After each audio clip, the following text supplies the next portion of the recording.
Rejected for her size and left crying at the altar, Eleanor finds unexpected purpose when a desperate widower welcomes her into his home to care for his ailing son. Will this unconventional family discover that love's true weight is measured not in pounds, but in the fullness of the heart? Blood dripped from Thomas Abernathy's thumb as the needle slipped again. He sucked the wound, tasting iron, and held up his son's shirt to the fading September light. The stitches looked awful, nothing like Sarah would have done. His wife had been gone 3 years now, but some days the hole she left felt fresh as yesterday. 6-year-old James coughed from inside the small farmhouse, a hollow sound that echoed through the empty rooms. That cough haunted Thomas. It was the same rattle that had started in Sarah's chest before the consumption took her. Pa! James appeared in the doorway, thin shoulders poking through his nightshirt. My throat hurts. Thomas set down the mending.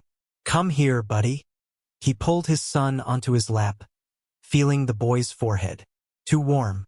Fear clutched at his heart. I miss Mama, James whispered, burying his face against Thomas's shoulder. I know.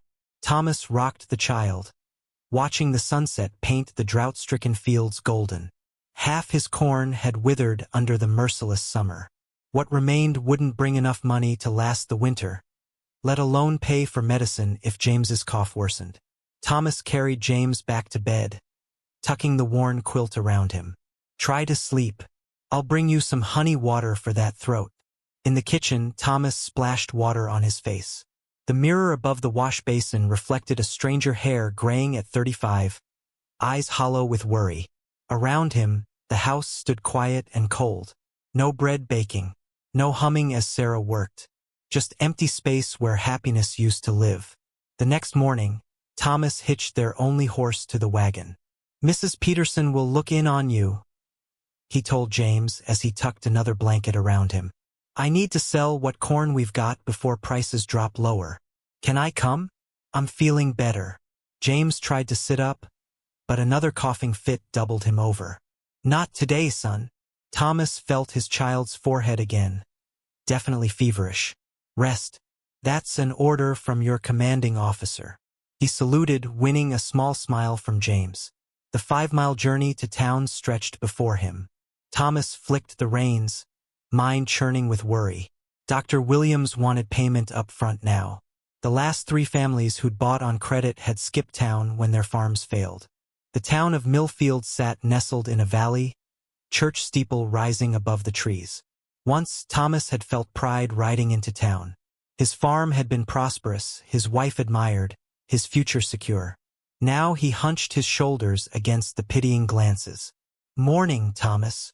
Sheriff Miller nodded as Thomas passed. How's the boy? Holding his own. Thomas didn't slow the wagon. He couldn't bear kindness today. At Pearson's general store, Thomas unloaded his corn while Mr. Pearson tallied the payment. $5. Less than half what he needed. Sorry, Thomas. Pearson counted out the coins. Harvest was too good down south. Markets flooded. Thomas pocketed the money. Got any work? Anything at all? Pearson shook his head. Try the mill. Heard they need someone to haul lumber. The mill sat at the edge of town, its grate wheel turning lazily in the creek. The foreman looked Thomas up and down. We're full up, he said, not unkindly. Got 20 men begging for work yesterday. Thomas wandered back toward town, stomach growling. He hadn't eaten since yesterday noon, saving what little food they had for James. As he passed the church, he noticed a crowd gathering. Ladies in their Sunday best, men in black suits, flowers decorating the steps. A wedding. Thomas looked away. Happiness belonged to other people now. Beautiful day for a wedding, Mayor Porter boomed, clapping Thomas on the shoulder. You should come in. Whole town's invited to see my boy Nathaniel marry the Mills girl. Thomas murmured an excuse. The last thing he needed was to watch other people's joy while his own world crumbled. At the mercantile, he spent $2 precious on medicine for James, cough syrup, and fever powder. The shopkeeper's wife slipped an extra stick of licorice into his package. For the boy, she whispered. Thomas nodded gratefully. Outside, clouds gathered. The air smelled like rain, the first in months. Thomas hurried back to his wagon, eager to return home before the storm broke. As he loaded his meager purchases, laughter and music drifted from the church. The rain began halfway home, fat drops soaking through his shirt. Thomas hunched forward, urging the horse faster. All he could think about was James, alone and sick. Mrs. Peterson would have left at noon. She had her own family to care for. The wagon will hit a rut, jarring his bones. Thomas gritted his teeth. He needed help, not charity. He couldn't bear that. But someone to watch James while Thomas took on extra work. Someone to cook meals and clean the house. Someone to make sure his boy didn't die of the same illness that took Sarah. But hiring help took money, and money meant selling the farm. The thought twisted in his gut. That land was his father's legacy, meant to be James's someday. How could he give it up? Lightning cracked across the sky. The horse whinnied in fear, pulling harder against the reins. Rain became a downpour, turning the road to mud that sucked at the wheels. Thomas squinted through the deluge, barely able to see 10 feet ahead. "Easy, girl," he soothed the frightened animal. Almost home. By the time the farmhouse came into view, Thomas was soaked to the bone and shivering. He stabled the horse and splashed through puddles to the house. "James," Thomas called, pushing open the door. "I'm back." James lay exactly where Thomas had left him, face flushed with fever. The boy opened glassy eyes. "Pa, did you bring medicine?" Thomas knelt beside the bed, brushing wet hair from his forehead. "Yes, son. And licorice too. Your favorite." As James sipped the cough syrup, Thomas built up the fire. Outside, rain hammered the roof, a blessing for the fields, but it also meant water would soon leak through the patches in the ceiling. "Pa!" James's voice sounded small. "Am I going to heaven like Mama?" Thomas froze, then sat on the bed and pulled his son close. "No, you're staying right here with me." But as night fell and James's fever climbed higher, Thomas found himself praying for the first time since Sarah died. He placed cold compresses on the boy's forehead and spooned broth between his cracked lips. "Don't you leave me too," he whispered as James finally drifted into restless sleep. "I couldn't bear it." Thomas slumped in the chair beside the bed, listening to the rain and his son's labored breathing. Tomorrow he would have to find work, any work, no matter how hard or demeaning. He needed money for the doctor, for better food, for someone to help care for James. Tomorrow he would swallow his pride. His son's life was worth more than that. But tonight, he kept watch, his hand resting on James's small chest, feeling each breath rise and fall, while the storm raged outside and fear gnawed at his heart. Church bells rang through the rainy gloom, but they weren't celebrating anymore. Thomas shielded his eyes against the downpour as he hurried toward town. James's fever had broken at dawn, but the cough remained, deep and worrying. Dr. Williams had to see him today, money or no money. A crowd huddled under the church's awning despite the storm. Thomas slowed, curiosity momentarily overriding his urgency. People whispered behind hands, eyes fixed on something, or someone by the church steps. "Disgraceful," Mrs. Porter hissed loudly enough for Thomas to hear. "My poor Nathaniel." Thomas edged closer, the crowd parting to reveal a woman sitting alone on a bench in the rain. Her white wedding dress clung to her body, sodden and muddy at the hem. Dark hair tumbled from what remained of an elaborate style, hairpins gleaming on the ground around her feet.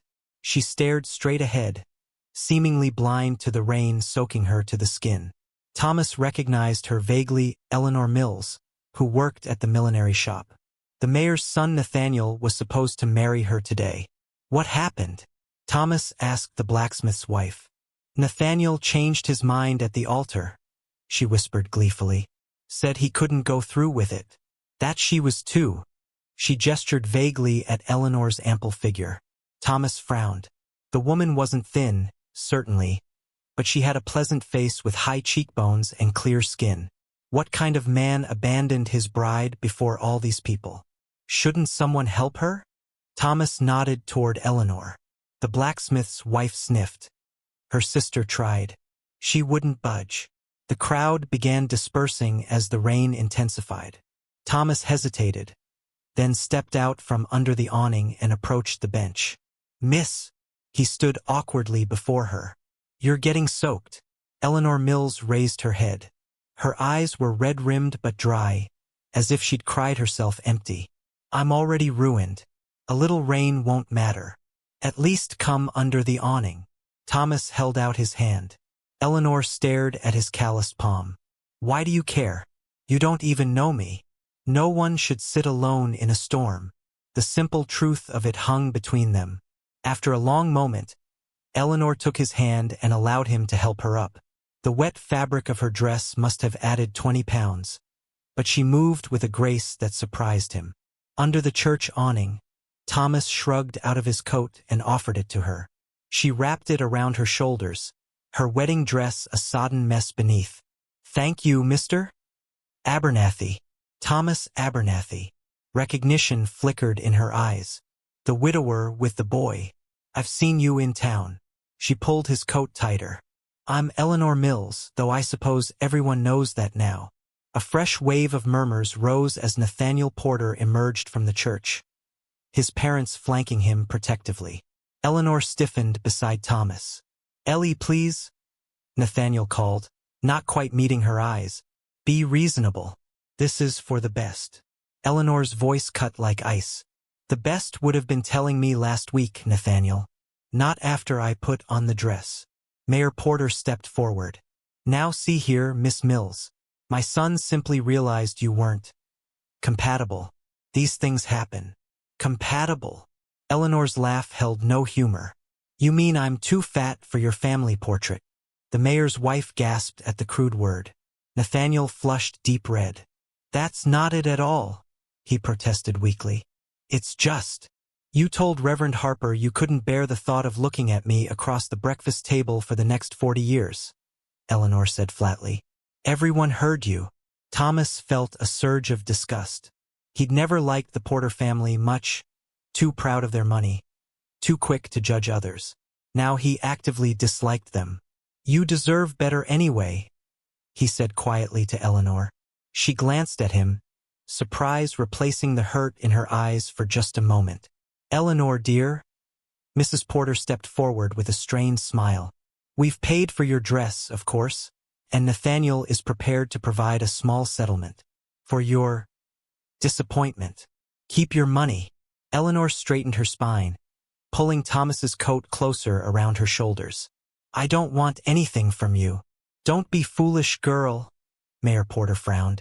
"You're not exactly swimming in prospects. Take what's offered." Thomas saw Eleanor flinch as if she'd been struck. Before he could think better of it, he stepped between her and the Porters. "I think Miss Mills has made herself clear." His voice came out harder than intended. "She doesn't want your charity." Mayor Porter's eyes narrowed. "I don't believe anyone asked for your opinion, Abernathy. How's that farm of yours doing? Heard you might be selling soon." The jab hit its mark. Thomas clenched his jaw against a retort. Eleanor touched his arm. "It's all right, Mr. Abernathy. I can fight my own battles." To the Porters, she added, "Good day to you all. Enjoy the cake. I picked the flavor myself." She walked away with her head high, still wearing Thomas's coat. After a moment's hesitation, he followed her down the church steps. "Where are you going?" he asked as they reached the muddy street. "Home. To explain to my sister why I'm not married. To pack my things." Eleanor's composure cracked slightly. "To figure out what happens next." Thomas nodded. His own problems came flooding back. James sick at home, the doctor he couldn't afford, the work he desperately needed. "I should go," he said. "My boy's ill." Eleanor stopped. "I'm sorry. I've kept you from your errands." She began removing his coat. "Keep it for now," Thomas said. "Return it when it's convenient." "Thank you." Eleanor met his eyes directly for the first time. For the coat, and for standing up to them. Something about her direct gaze made Thomas uncomfortable. It had been a long time since he'd really looked at a woman, or had one look at him with such clear-eyed assessment. "Anyone would have done the same," he muttered. No, Eleanor said simply. They wouldn't. They parted ways at the corner, Eleanor toward the residential streets where she lived with her sister, Thomas toward the doctor's house. He watched her go, a bedraggled figure in a ruined white dress and a too large coat, shoulders squared against the pity of onlookers. At the doctor's house, Thomas swallowed his pride and explained about James. To his surprise, Dr. Williams agreed to visit that afternoon. Pay when you can, Thomas, the older man said. I knew your father. He was a good man.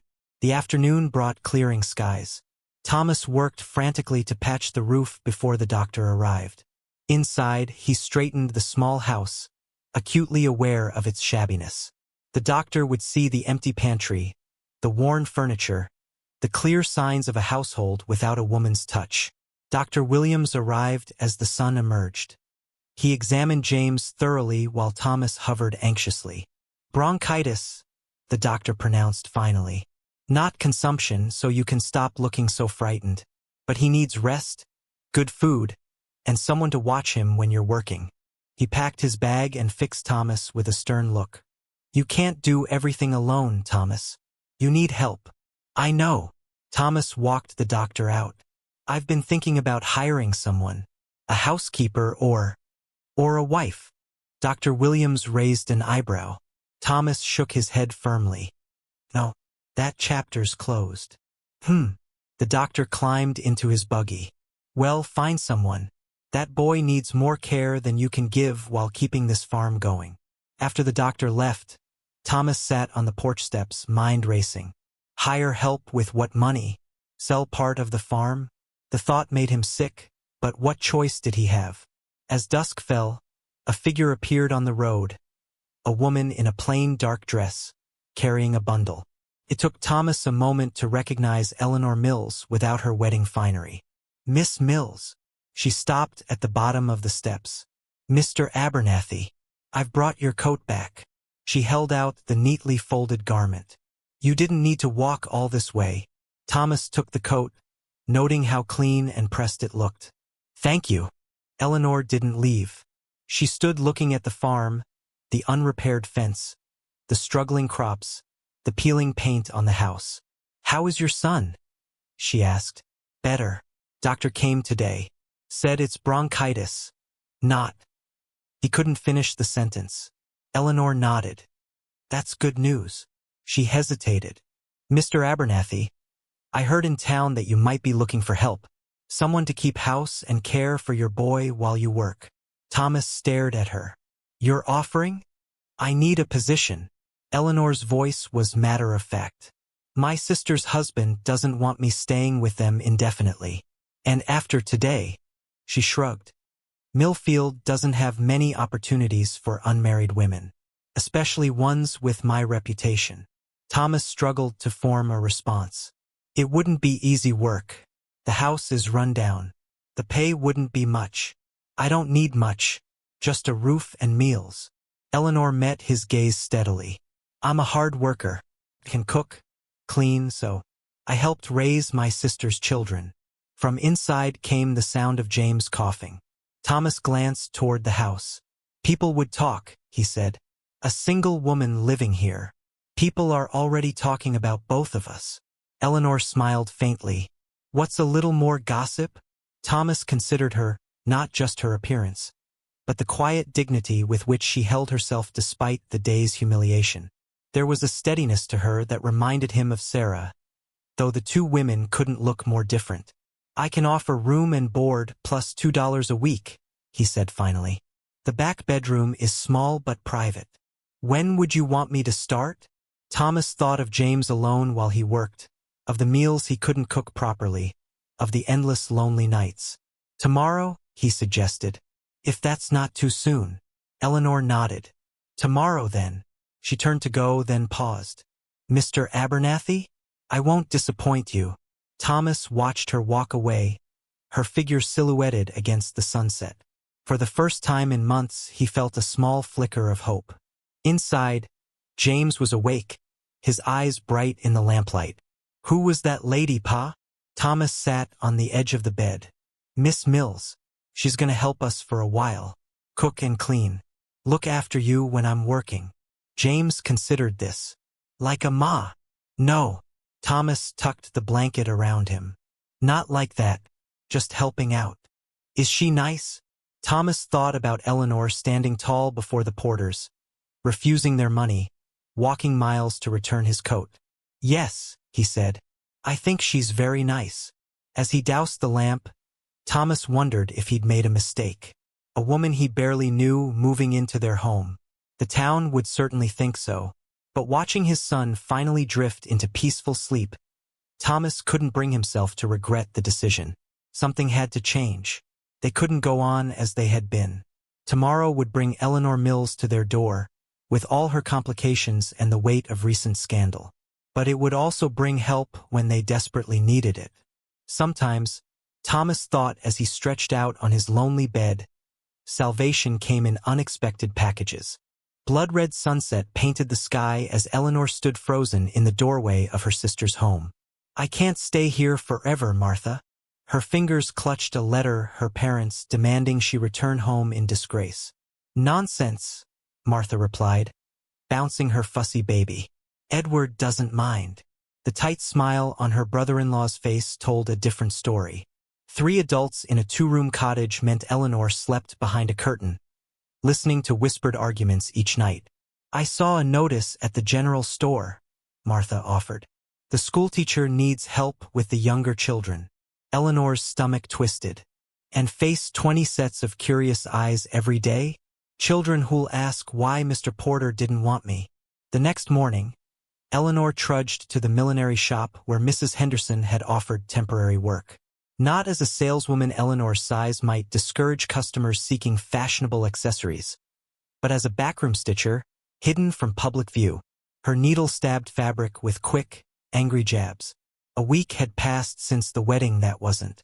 The memory of Nathaniel's face, the way his smile dropped when she walked down the aisle, how he'd whispered, I can't, before fleeing, burned like acid. Miss Mills. Mrs. Henderson poked her head around the curtain. There's a gentleman asking for you. Eleanor's heart stuttered. Had Nathaniel returned? She smoothed her hair, hating herself for hoping. Instead, she found Thomas Abernathy standing awkwardly by the ribbon display, hat in hand. Wind and sun had carved deep lines around his eyes. His clothes hung loose on his frame, suggesting a man who forgot to eat. Miss Mills, he said, nodding. Thomas Abernathy. We met during the storm. Recognition flickered. Mr. Abernathy. How can I help you? Thomas glanced at Mrs. Henderson, who pretended to rearrange bonnets while clearly listening. Might we speak privately?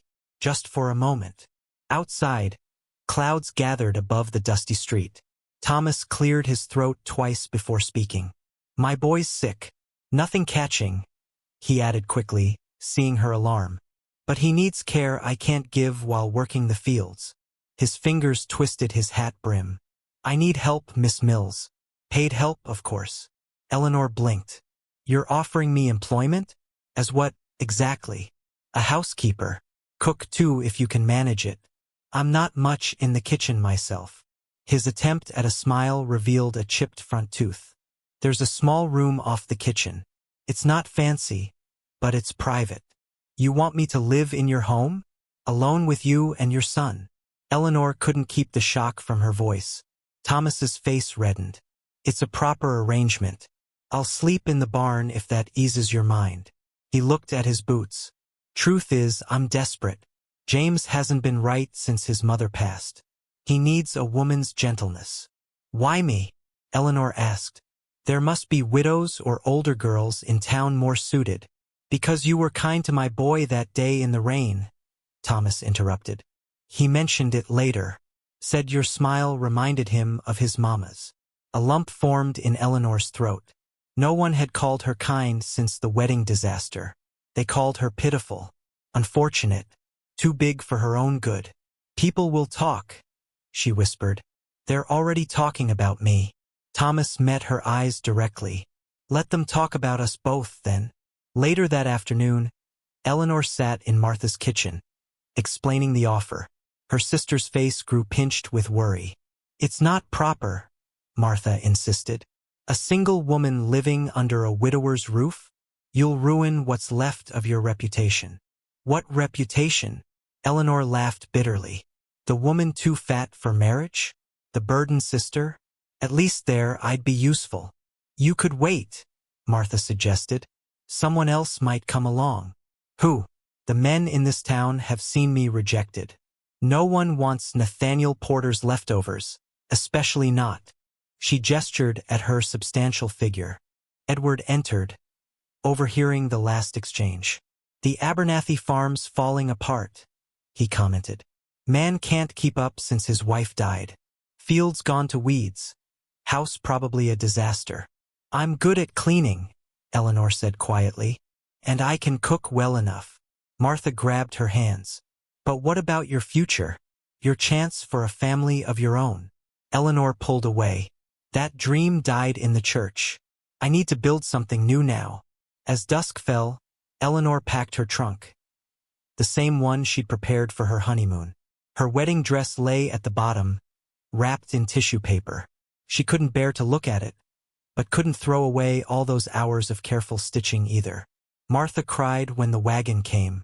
Thomas waited on the seat. James bundled beside him despite the warm evening. The boy's face was pale, his thin shoulders hunched beneath a too large coat. Are you certain? Martha whispered, clutching Eleanor's hand. Eleanor watched Thomas help James drink from a canteen, his large hands gentle around his son's small ones. No, she admitted. But I'm certain I can't stay here. The wagon creaked under Eleanor's weight as she climbed aboard. James stared with solemn eyes that seemed too old for his young face. Hello again, Eleanor said softly. Pa says you're coming to make me better, the boy replied. Thomas flicked the reins. I said Miss Mills is coming to help us both, James. The Abernathy farm lay 3 miles outside town, far enough that Eleanor felt a weight lift from her shoulders as buildings gave way to open fields. The wagon bounced over ruts, forcing her to grip the wooden seat. Sorry for the rough road, Thomas said. Haven't had time to fill the holes. As they crested a hill, the farmhouse came into view. Even in the fading light, Eleanor could see its neglected state. Sagging porch, missing shingles, garden overrun with weeds. A home slowly surrendering to grief. James coughed, a wet sound that rattled in his chest.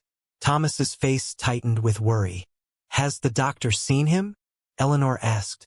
Can't afford another visit, Thomas admitted. Doc said it's not consumption, just weakness from the winter cold that won't leave him. Inside, the house smelled of sickness and bachelor living, unwashed dishes, stale bread, and the sharp tang of liniment. A shirt soaked in a bucket by the stove, laundry interrupted by more urgent needs. Your room, Thomas said, opening a door off the kitchen. A narrow bed with a faded quilt occupied most of the space. A small window faced east, and a wooden chest stood at the foot of the bed. It was the pantry once. Sarah, my wife, converted it when James was born. For his nurse. Eleanor set down her trunk. The room was small but clean, unlike the rest of the house. I tidied it yesterday, Thomas explained, seeing her surprise. Didn't want you thinking we lived like pigs. James appeared in the doorway, nightshirt hanging to his ankles. Are you going to be my new mama? He asked bluntly. Eleanor's face burned.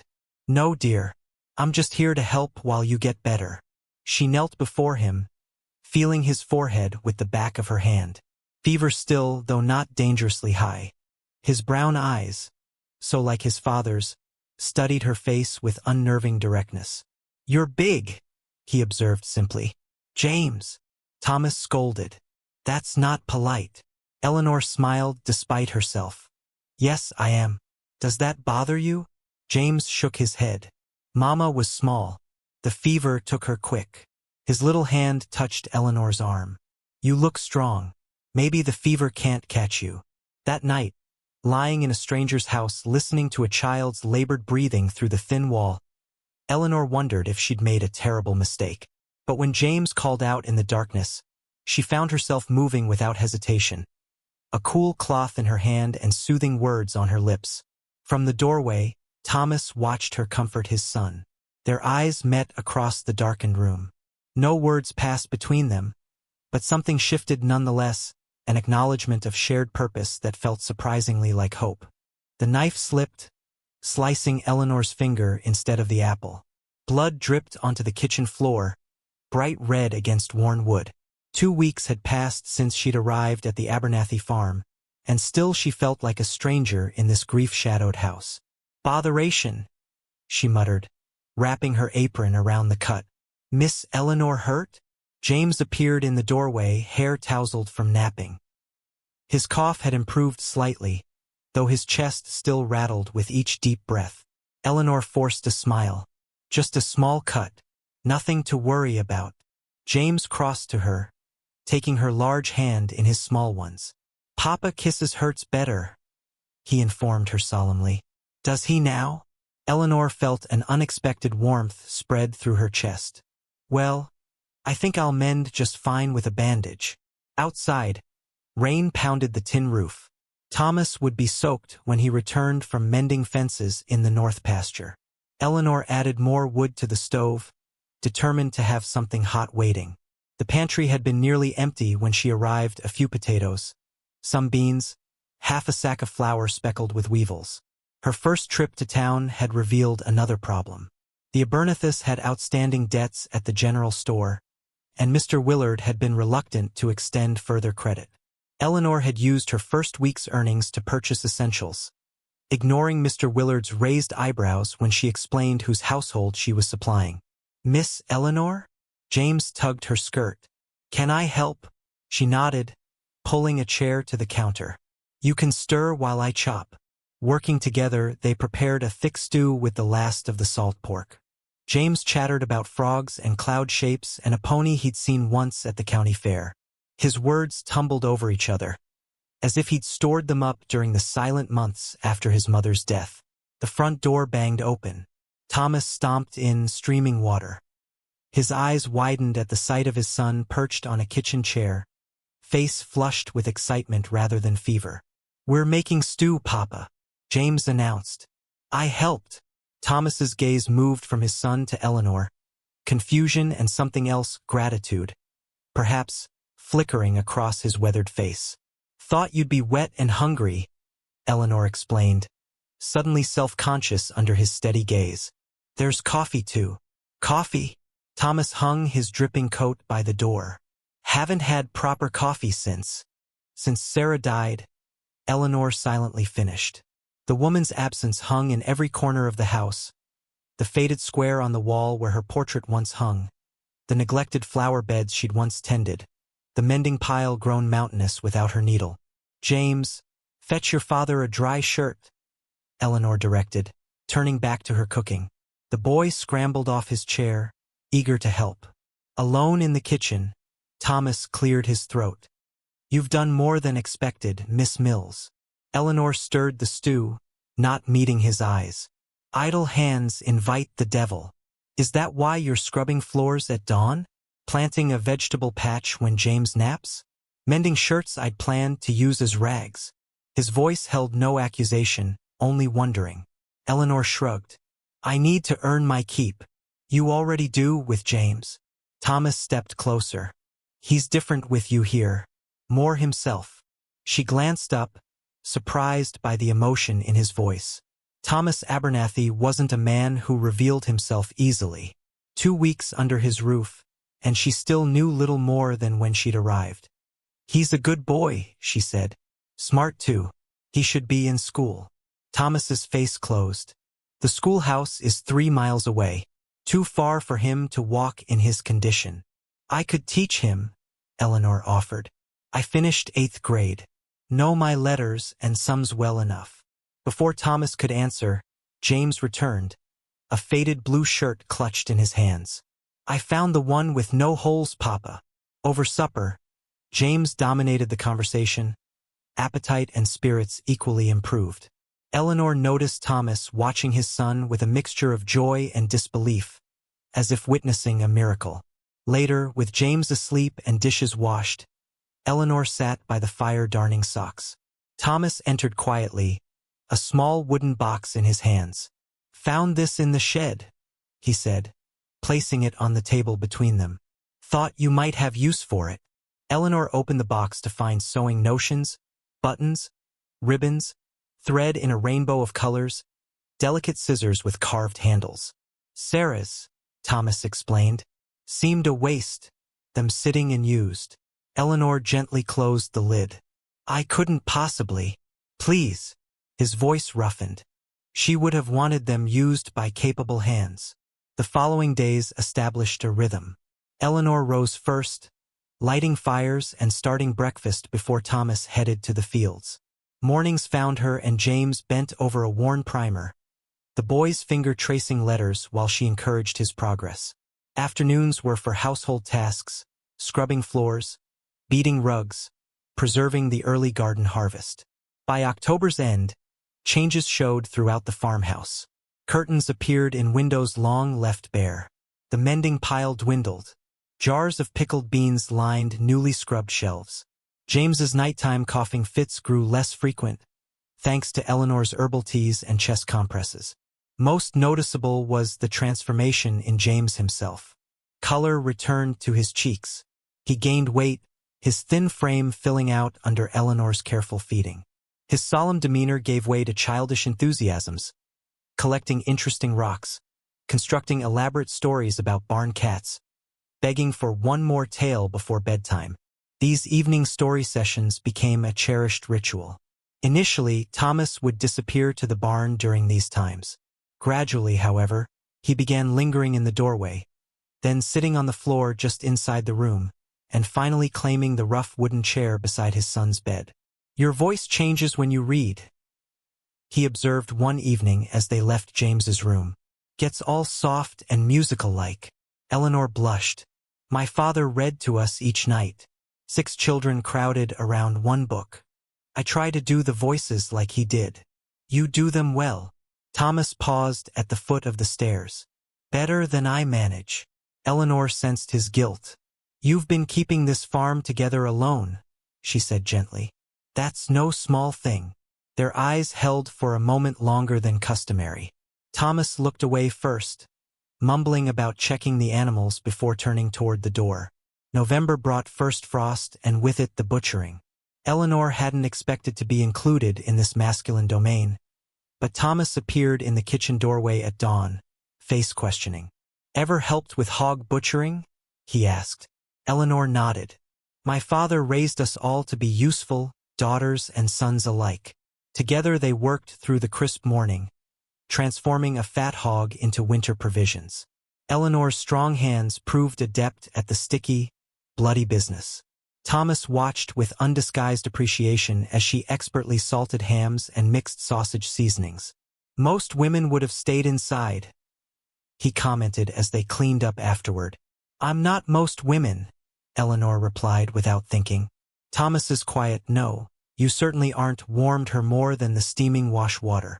That Sunday, Eleanor visited her sister's family as had become her custom. Martha greeted her with worried eyes and pulling her immediately into the bedroom. People are talking, Martha whispered urgently. Mrs. Porter mentioned in church that Thomas Abernathy has you practically running his household. Says it's indecent, the two of you alone out there. We're not alone, Eleanor protested. James is always present. A child hardly counts as a chaperone. Martha wrung her hands. Eleanor, you must understand how this appears. I'm employed as his housekeeper, Eleanor insisted. Nothing improper has occurred. Impropriety isn't just in actions. Martha lowered her voice further.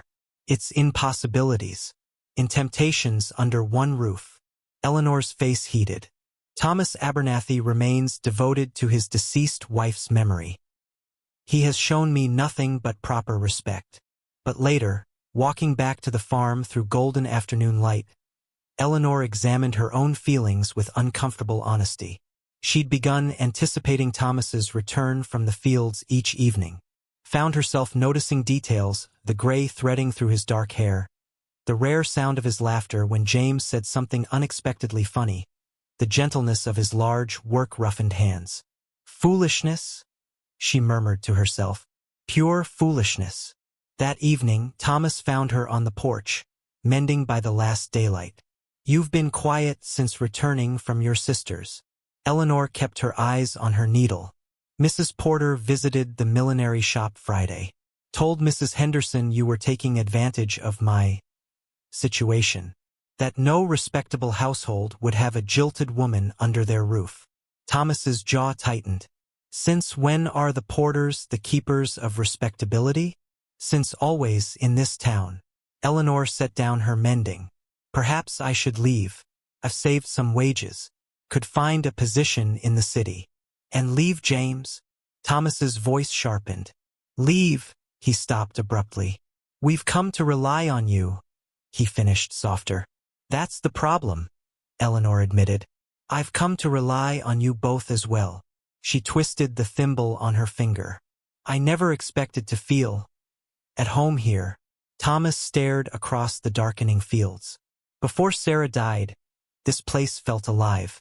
After, it was just land and buildings. He turned to face her. "You've brought life back, Eleanor. Not by replacing what was lost, but by creating something new." Eleanor's heart hammered against her ribs. "Thomas, Papa, Miss Eleanor." James appeared in the doorway, nightshirt flapping around his ankles. "I finished my letters practice. Come see." The moment broke. Eleanor rose, straightening her skirts. "We'll be right there, James." That night, Thomas dreamed of Sarah. She stood in their bedroom doorway, pointing toward James's room where Eleanor sat reading the boy a story.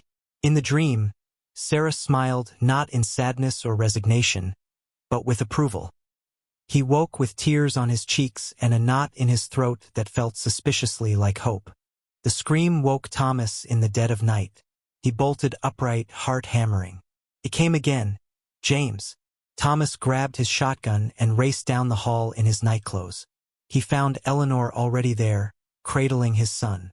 James thrashed in her arms, his skin burning hot to the touch. "The wolf," James cried. "The wolf with red eyes." "Fever dreams," Eleanor whispered, meeting Thomas's frightened gaze. His forehead's on fire. Outside, wind howled like a living thing, rattling windows and pushing snow against the house in drifts taller than a man. The harshest winter in 30 years had Millfield in its grip, with no doctor for miles. "We need Dr. Wilson," Thomas said, reaching for his coat. Eleanor caught his arm. "You'll freeze before you reach town. Nobody travels in this." James coughed a deep, rattling sound that reminded Thomas too much of Sarah's final days. He couldn't lose his boy too. He just couldn't. "I'll make willow bark tea," Eleanor said, already moving. "And mustard plasters for his chest. My grandmother taught me." Through that endless night, they fought the fever together. Thomas broke ice from the water barrel while Eleanor tore up sheets for cool compresses. When James couldn't stop shivering, Thomas built the fire so high it threatened to crack the chimney stones. When the boy couldn't swallow, Eleanor moistened his lips with honey water, patient as a saint. "Tell me about your wife," Eleanor said as dawn approached, her voice soft in the dim light. They sat on either side of James's bed, watching his restless sleep. Thomas's throat tightened. Sarah was small but mighty, stubborn as a mule, always singing, even when there wasn't much to sing about. "James has her chin," Eleanor observed, touching the boy's face gently. "And her cough," Thomas said, the fear rising again. "This is how it started with her too." Eleanor reached across the bed and took his hand. Her fingers were strong, work-worn, nothing like Sarah's delicate ones. Yet Thomas found himself holding on like a drowning man. "My father used to say sickness was just the body fighting a battle," Eleanor said. "James is a fighter, like his mother." By noon, the storm had eased enough for Thomas to check the animals. The barn door had blown open, letting in a mountain of snow. 2 chickens lay frozen, and the cow bellowed her displeasure at the late milking. As Thomas worked, his mind stayed in the sickroom with his son and with Eleanor. What was happening between them? She'd come as hired help, nothing more. Yet these past weeks, watching her care for James, seeing her strength and kindness, He caught himself watching her hands as she kneaded bread, wondering how they'd feel against his cheek. But what kind of man was he, to think such things while his boy fought for breath? And what kind of woman would want a broken-down farmer with a sickly child? When Thomas returned, he found Eleanor teaching James a game with stones on a checkerboard. The boy's eyes were bright, but clear. "The fever broke," Eleanor said, her face showing the same relief Thomas felt flooding through him. He asked for food. That evening, after James had eaten a little broth and fallen into real sleep, Thomas found Eleanor in the kitchen. She stood at the window, watching the moonlight on snow, wrapped in one of Sarah's old shawls. The sight stopped him cold, not because it reminded him of his dead wife, but because it didn't. Eleanor looked right in their home, as if she'd always belonged. "Thank you," Thomas said, his voice rough. "For James. For everything." Eleanor turned, her face soft in the lamplight. "He's a special boy. You've raised him well on your own." "Not well enough. If you hadn't been here today." The thought was too terrible to finish. Eleanor moved closer. "But I was here. Sometimes God puts people where they're needed." "Is that why you're here?" "God's plan." She laughed softly. Nathaniel Porter certainly didn't think so. Too big for God's plan. That's what his mother told him. Anger flashed through Thomas. "Then he's a fool who can't see what's right in front of him." "And what's that?" The words came before Thomas could stop them. "A woman worth 10 of any thin, silly girl in this town." Eleanor's eyes widened. Thomas hadn't meant to speak so plain, but the day's fear had stripped away his caution. He stepped forward, close enough to smell the lavender she wore in her collar. "Eleanor, Pa!" James called from upstairs. "Miss Eleanor? I'm thirsty." The moment broke. Eleanor stepped back, her cheeks pink. "I should check his fever again." Later, Thomas lay awake, listening to the wind die down. In the next room, he could hear Eleanor moving around, getting ready for bed. Such a thin wall between them, such a vast distance too. He remembered Sarah, how they'd planned 3 children, a bigger house, growing old surrounded by grandchildren. How quickly dreams could shatter. How unexpected it was to find new ones taking shape.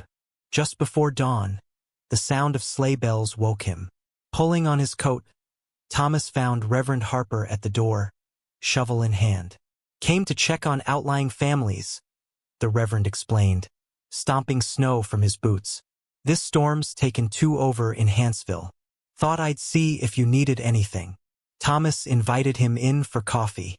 As the Reverend warmed himself by the fire, Thomas heard Eleanor moving about upstairs, getting James his medicine. "Thomas," the Reverend said carefully, "folks in town are talking. Folks always talk. About you and Miss Mills, living here unmarried. It doesn't look right." Thomas stiffened. "She's James's caretaker. Nothing improper about it." The Reverend looked doubtful. "Even so, a young, unmarried woman, living under your roof." He paused as Eleanor appeared in the doorway, carrying an empty teacup. Miss Mills, we were just discussing your situation." Eleanor's face went carefully blank. "I see. The Reverend thinks people might gossip," Thomas said.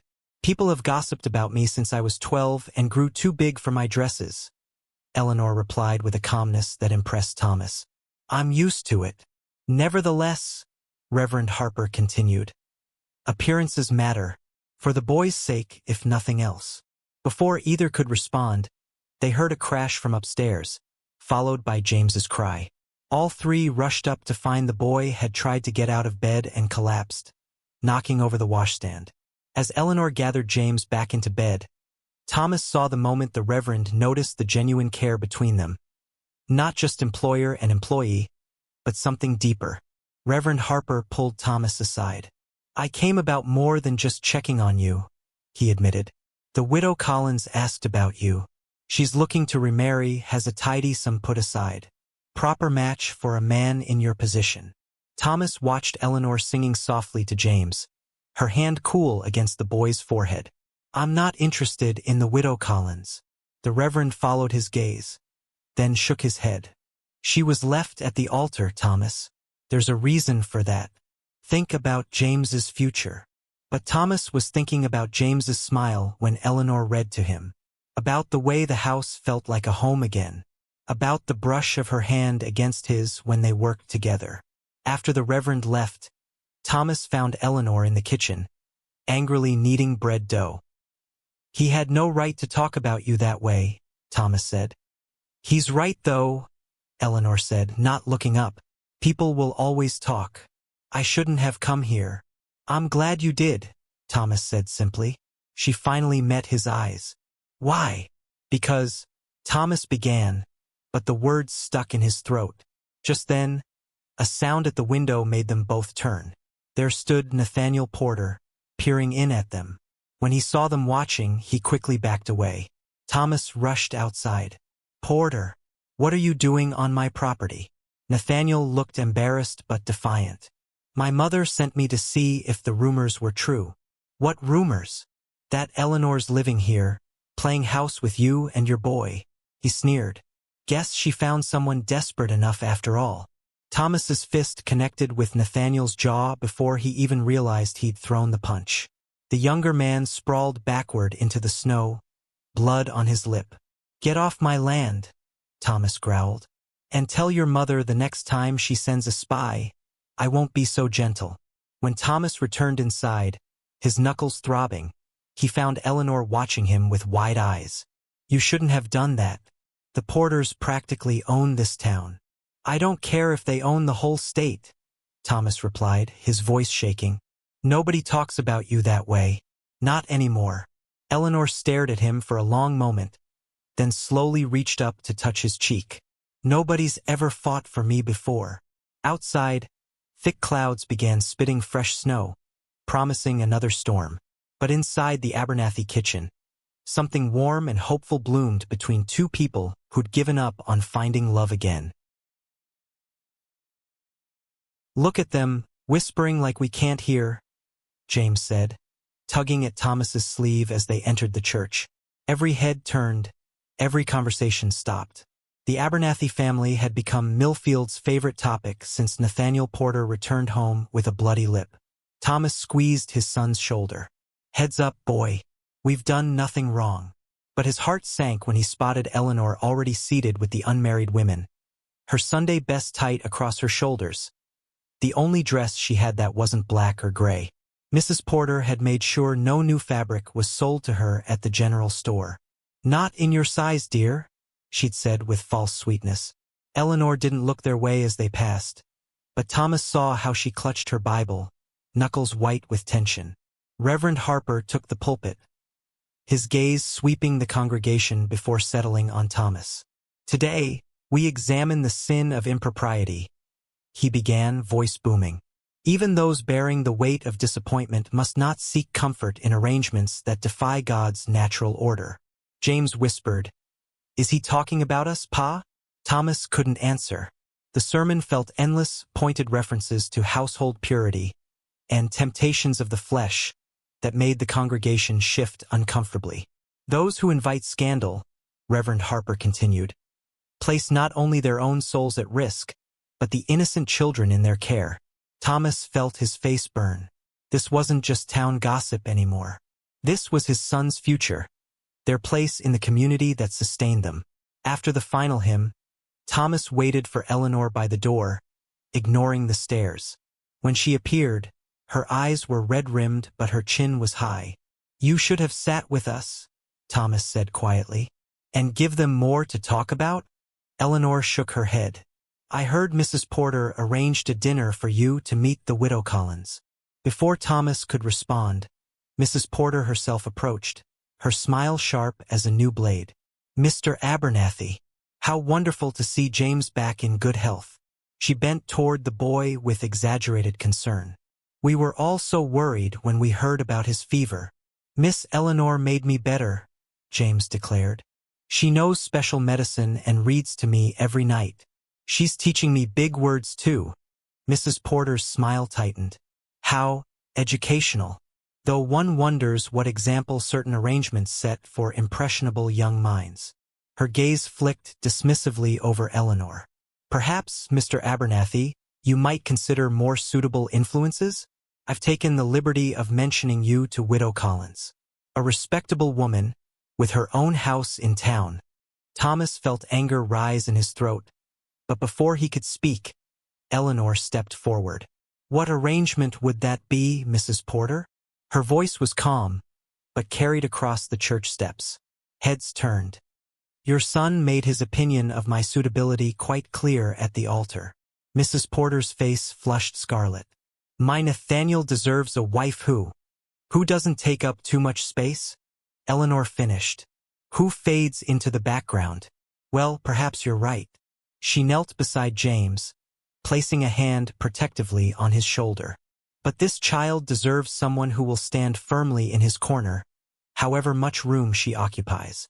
A murmur ran through the lingering congregation. Thomas had never seen Eleanor like this, not defiant exactly, but steady as an oak tree. Come, James, Mrs. Porter snapped, offering her hand. Your father and I need to speak privately. You can play with the Porter children until we're finished. James looked up at Thomas, confusion in his eyes. I want to stay with Miss Eleanor. The boy has spoken, Thomas said quietly. Now if you'll excuse us. Thomas Abernathy. Mrs. Porter's voice rose. Do you understand what you're doing to your reputation? To your business? Who do you think will buy your corn if you continue this arrangement?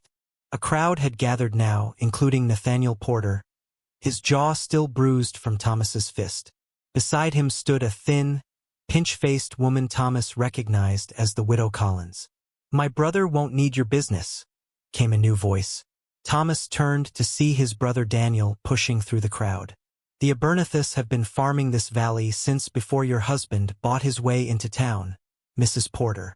Daniel clapped a hand on Thomas's shoulder. And any man who finds happiness after losing what my brother lost deserves support, not gossip. Eleanor's sister Mary appeared beside her, linking their arms. My sister may not be what the Porters wanted, but she's exactly what that boy needs.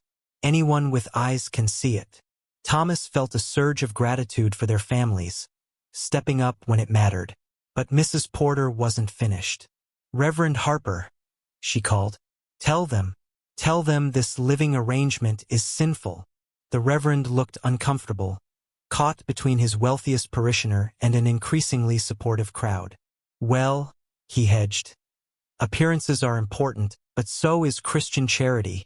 There's nothing charitable about taking advantage of a vulnerable woman, Nathaniel Porter interjected, stepping forward. I did Eleanor a favor by not marrying her. What kind of life could she have given me? Too big to work a proper farm, too clumsy for delicate tasks. That's enough, Thomas roared, startling even himself with the force of his anger. You speak of a woman who nursed my son through fever when no doctor could reach us, who rebuilt my home from a place of grief to a place of life, who has more kindness in her little finger than you have in your entire family. The churchyard fell silent. Thomas turned to Eleanor, whose eyes were wide with surprise. You were right to avoid scandal, Eleanor, to protect your name. But I'm done pretending. Thomas took her hand in front of everyone. I love you. I think I've loved you since you sat in the rain in your wedding dress, too brave to cry where anyone could see. Gasps rippled through the crowd. Eleanor's hand trembled in his. Thomas, she whispered. People are watching. Let them watch, he said. Let them see what I see, and not a woman who takes up too much space, but one who fills every corner of a home with warmth. Not someone who was rejected, but someone strong enough to build something new from heartbreak. Mrs. Porter made a strangled sound of outrage. This is preposterous. You can't possibly intend to marry her, Thomas finished. That's exactly what I intend to do, if she'll have me. Eleanor stared at him, tears filling her eyes. You don't have to do this. Not for my reputation. Not for anything but love. Love is exactly why I'm doing it, Thomas said, suddenly aware of how quiet the churchyard had become. Everyone was watching, waiting. Even James stood frozen, his small face serious as he looked between them. What do you say, Miss Mills? Reverend Harper asked, stepping forward with unexpected gentleness. It seems a proposal has been made. Eleanor looked around at the watching crowd, some hostile, some curious, some unexpectedly supportive. Her gaze came to rest on James, who was now grinning ear to ear. "Say yes!" the boy burst out, unable to contain himself. "Please say yes." A surprised laugh escaped Eleanor. She knelt to James's level, taking his hands in hers. "You would be all right with that? With me becoming your Ma?" James finished firmly. "I already decided weeks ago. I heard Pa crying one night after you made that pie, and he said you reminded him of her. Not because you look the same, but because you love the same." Thomas felt his throat tighten. He hadn't known James had heard that private moment. Eleanor stood, facing Thomas. "Yes," she said simply. "Yes, I will marry you." Thomas pulled her into an embrace, not caring who saw. When they broke apart, he was surprised to see several women dabbing at their eyes. Even Reverend Harper looked moved. "Well," the Reverend said, clearing his throat, "it seems we have a wedding to plan." Mrs. Porter made a final stand. "This is ridiculous. The banns haven't been read. There's no proper—" "Actually," Reverend Harper interrupted, "as the couple was properly engaged before witnesses, I could read the first banns today." He looked thoughtfully at Thomas and Eleanor. "And perhaps, given the circumstances, the bishop might grant a special license for the remaining two." Mary stepped forward. "My sister has a wedding dress already made. Seems a shame to waste it." Daniel nodded. "And I've got enough food stored to feed half the county. We could have a proper celebration at my place until these two decide what's next." Thomas felt something he hadn't experienced in years, the community coming together around him, not with pity for the widower, but with genuine support for a new beginning. Nathaniel Porter stalked away, his mother hurrying after him. The widow Collins disappeared into the crowd, but Thomas barely noticed. He was looking at Eleanor, really looking at her, and seeing not the woman rejected at the altar, but the woman who had saved his son, his home, and perhaps his heart. As they walked home through the melting snow, James ran ahead, whooping with excitement. Thomas reached for Eleanor's hand. "I've been thinking," he began carefully, "about our future, about making this arrangement permanent, but proper." "A wedding," Eleanor said, her voice hushed with wonder. "A real one this time." "Not just a wedding," Thomas corrected. "A marriage, a family." He stopped walking, turning to face her fully. "I know this started as just a job for you. It stopped being just a job the moment James asked me to read him a second story," Eleanor admitted. "And it became something else entirely the night you looked at me across the kitchen table and really saw me. Not as someone too big or too much, but as someone just right." Thomas touched her cheek. "You are just right. For James. For me." He glanced ahead at his son, who was attempting to climb a half-melted snowbank. "For the family we could be." Eleanor's smile was like the spring sun breaking through winter clouds, warm, hopeful, and full of promise. "The family we already are," she corrected softly.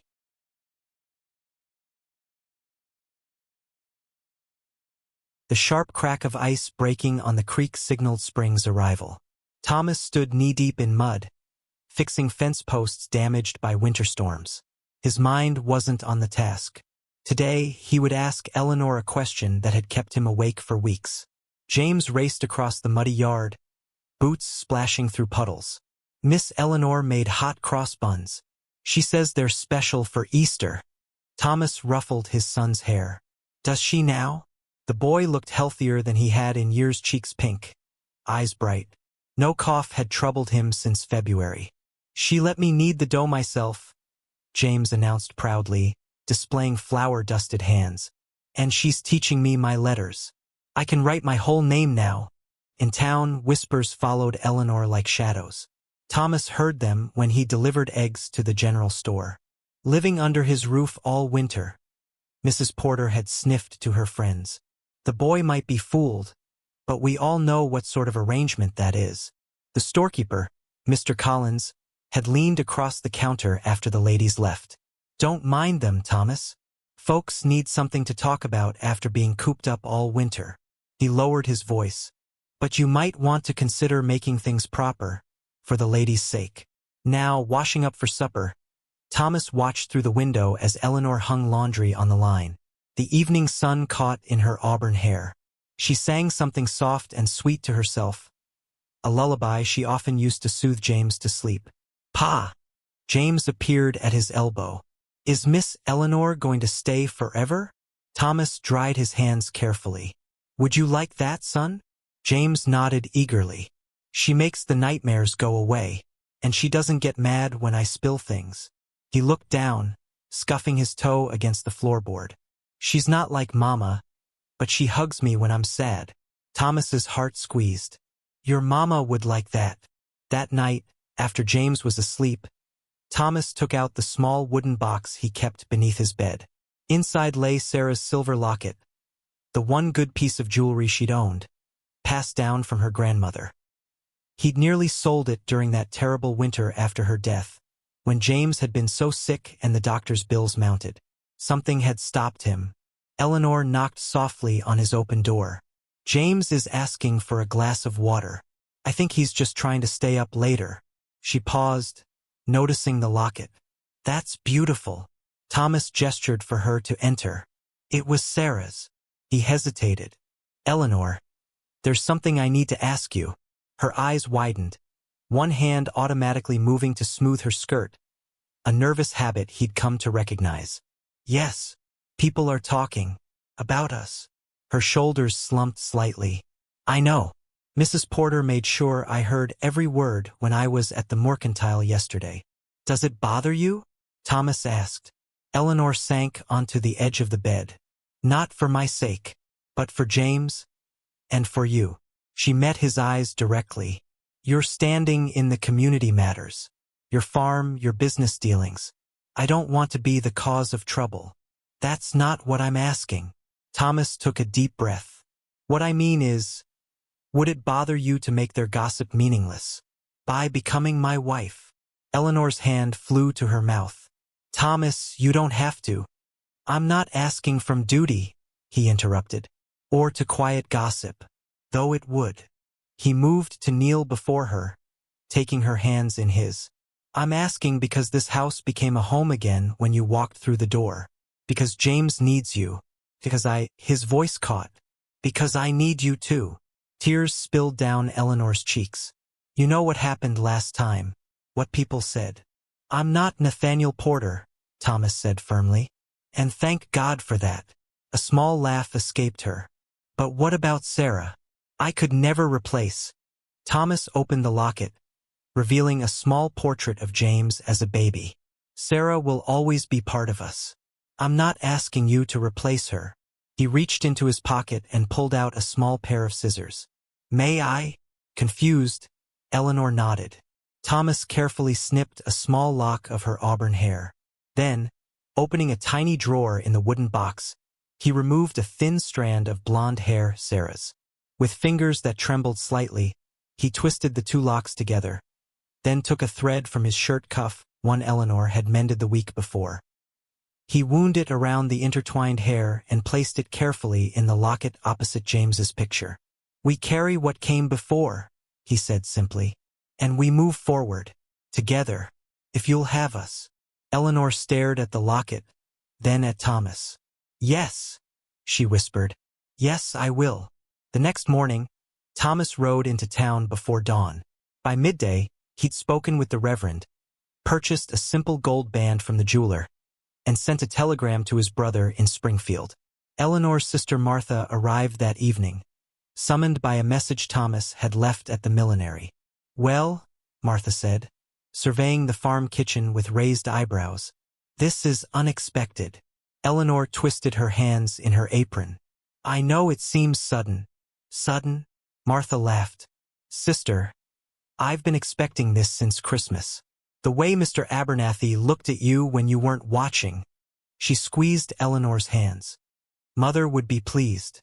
She always said you had too much love to give to end up with someone like Nathaniel Porter." 3 days later, Wildflowers covered the muddy farm yard. Thomas and Eleanor stood before Reverend Harper in a small ceremony attended only by James, Eleanor's sister, and Thomas's brother Frank, who'd arrived on the morning train. "You don't have to do this," Eleanor had whispered the night before, a last moment of doubt. "Not for my reputation. Not for anything but love. Only for love," Thomas had assured her, pressing the locket into her palm. "Always for love." Now, as they spoke their vows, James stood between them, holding their hands, a physical bridge connecting past to future. The boy beamed, as if he'd arranged the whole thing himself. When Reverend Harper pronounced them husband and wife, it felt less like a new beginning and more like the recognition of something that had already taken root. Frank slapped Thomas on the back afterward. "Sarah would approve," he said quietly. "She'd want you both happy." Martha hugged Eleanor tightly. "You deserve this," she whispered. "All of it." They shared a simple meal in the farmhouse, Eleanor's fresh bread, ham from Thomas's smokehouse, early spring greens from the kitchen garden. James kept running his fingers over Eleanor's wedding band as if to make sure it was real. "Does this mean I call you Ma now?" he asked suddenly, silencing the adults' conversation. Eleanor looked at Thomas, uncertain. "That's up to you, son," Thomas said carefully. "And up to Eleanor." James considered this seriously. "I think I'll call you Ma," he decided, "because that's what you are now." He frowned. "But I won't forget my first Ma." Eleanor pulled him close. "We never want you to forget her. Love. She'll always be part of us." She touched the locket at her throat. "Right here." That evening, with James finally asleep upstairs after too much excitement, Thomas found Eleanor on the porch, staring at the stars. Night birds called from the woods, and the creek gurgled with spring meltwater. "Any regrets?" he asked, joining her. She turned to him, her face soft in the fading light. "Only that I ever tried to be less than I am," she replied. She touched the locket at her throat. "Your Sarah was a small woman?" "In stature only. In spirit, she was magnificent." Thomas took Eleanor's hand. "Like you." Eleanor leaned her head against his shoulder. "The Porters will still gossip." "Let them," Thomas said. "We know the truth." From inside came a frightened cry. "Ma! Pa!" They exchanged glances, surprise, then understanding. This was their first test as parents together. Eleanor squeezed Thomas's hand, then hurried inside to comfort the boy who had just claimed them both as his own. Thomas lingered a moment longer, looking at the stars. "Thank you," he whispered, not sure if he was addressing Sarah's memory or God or simply the universe that had brought Eleanor to them through pain and rejection. Then he turned and followed his wife into their home. The crash of breaking china echoed through the farmhouse kitchen. Eleanor stared at the shattered pieces of Sarah's teapot on the floor, her hands trembling. Would Thomas be angry? The precious heirloom had survived 3 years without its original owner, only to be destroyed by Eleanor's careless elbow. "Are you hurt?" Thomas appeared in the doorway, concern etched on his face rather than anger. Eleanor shook her head, fighting tears. "It was your mother's, then Sarah's." Thomas knelt, carefully gathering the broken pieces. "It's just a thing, Eleanor. Not a memory." He looked up at her. "Not what matters." 6 months into their marriage, Eleanor still sometimes felt like an intruder in Sarah's home. The wedding band on her finger hadn't silenced the whispers in town. If anything, they'd grown louder. She trapped him. Mrs. Porter had declared at the Ladies' Aid Society meeting. Used that poor sickly boy to secure her position. And now look, taking over as if she belonged. Martha had reported these words to Eleanor with sisterly outrage, but they stung nonetheless. Was that how people saw her? As manipulative, taking advantage of a grieving widower? "You're thinking too hard again," Thomas observed, placing the broken teapot pieces on the counter. "I can practically hear the gears turning." Eleanor attempted a smile. "Just wondering what to make for the harvest festival next week." "Liar," Thomas said gently. He pulled her close, his arms solid around her. "What Mrs. Porter says means nothing to me. Or to James." "How did you know?" Eleanor asked, relaxing against him. Martha has a loud voice, and the window was open when she visited yesterday. Thomas kissed the top of her head. Besides, you get a particular wrinkle right here. He touched between her eyebrows. When you're worrying about town gossip. The sound of running footsteps interrupted them. James burst through the door, his school books clutched to his chest, face flushed with excitement. Ma, Pa, Miss Thompson says I can read better than any boy in 3rd grade. She wants me to read aloud at the Harvest Festival. Eleanor wiped her hands on her apron, pushing aside her troubles. That's wonderful, James. We'll need to practice. James suddenly noticed the broken teapot. His face fell. Oh, that was Grandma's. Just a thing, Thomas repeated firmly. Now tell us more about this reading. Later that night, with James asleep, Eleanor sat at the kitchen table, carefully gluing the teapot pieces together. It wouldn't hold water anymore, but perhaps it could hold flowers or pencils. Still useful, if changed. You should rest, Thomas said, watching from the doorway. You've been tired lately. Eleanor's hands stilled. Have I? Falling asleep before supper's cleared. Napping in the afternoons. Thomas approached, resting his hands on her shoulders. And you've turned green at the smell of coffee 3 mornings running. Heat flushed Eleanor's cheeks. She'd been waiting for the right moment to tell him, gathering courage. When is the baby due? Thomas asked softly. Eleanor's head jerked up. How did you guess? Thomas smiled. My mother had 5 children after me. I recognized the signs. He pulled a chair close, taking her hands in his. When? Early spring, I think. Eleanor bit her lip. Are you happy about it? Happy? Thomas's voice cracked. Eleanor, I never thought I'd have another child. After Sarah. He squeezed her hands. But more than that, I never thought I'd feel this way again. Like the future is something to look forward to, not just endure. Relief washed through her. I was afraid to tell you. Why? Thomas asked. Because. Eleanor hesitated. Because it makes everything real. I'm not just caring for Sarah's child anymore. I'm bringing a new person into this family. Her hand drifted to her still flat stomach. And what if people say this child is why I married you? That I trapped you? Let them talk, Thomas said firmly. We know the truth. The Harvest Festival arrived on a perfect autumn day. Millfield's town square overflowed with produced displays, handcrafts, and food stalls. James stood nervously before the crowd, reading a passage from Tom Sawyer with careful precision. Eleanor and Thomas watched from the front row, pride evident in their faces. When James finished, the applause was enthusiastic, except from the Porter family, who clapped with obvious reluctance. Later, Eleanor's apple pie, made from Sarah's recipe with James as her assistant, was entered in the baking contest. She hadn't planned to compete, but James had insisted.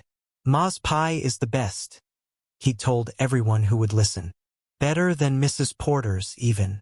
To Eleanor's shock, the judges awarded her first prize. As she accepted the blue ribbon, she caught sight of Mrs. Porter's pinched expression. The woman whispered something to her husband, who nodded with a sour look. Their loss, Thomas murmured as they passed the Porter's table without stopping. He squeezed her hand beneath the checkered tablecloth. The encounter with Nathaniel Porter couldn't be avoided forever. He approached as Eleanor was packing their basket for the journey home. Eleanor. He twisted his hat in his hands. Your pie deserved the ribbon. She straightened, meeting his eyes for the first time since that terrible day at the church. Thank you, Nathaniel. He started, then glanced at Thomas, who stood a short distance away, speaking with the blacksmith. I made a mistake. That day. Eleanor's heart thumped painfully. Once, those words would have meant everything to her. Now they seemed hollow. Yes, she agreed simply. You did. Nathaniel stepped closer.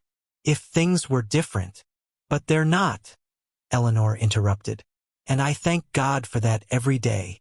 She gathered up her prize ribbon and basket. Goodbye, Nathaniel. I wish you well.